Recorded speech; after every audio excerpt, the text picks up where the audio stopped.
મને થયું આ ઘરડા બા છે, એમને કોણ દવાખાને લઈ જશે?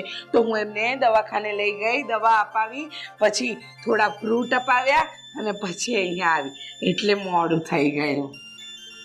ઠીક છે ઠીક છે. આજે તો સવારમાં સેવાનું કામ કર્યું એમ ને? હા, સરસ. તમને શું કહું, મને સેવા કરવી બહુ ગમે. શું છે ને કે આવા ઘરડા માણસની સેવા કરીએ તો પુણ્ય મળે ને. અને બીજું આમ પણ તમને ખબર છે મારે આ ઘર સિવાય બીજા કોઈ ઘરે તો કોઈ કામ નથી હોતા, એટલે મને ખબર કે હું કદાચ અડધો કલાક લેટ પણ પડીશ ને તો તમે મને ખીજાશો નહીં, એટલે મેં મદદ કરી.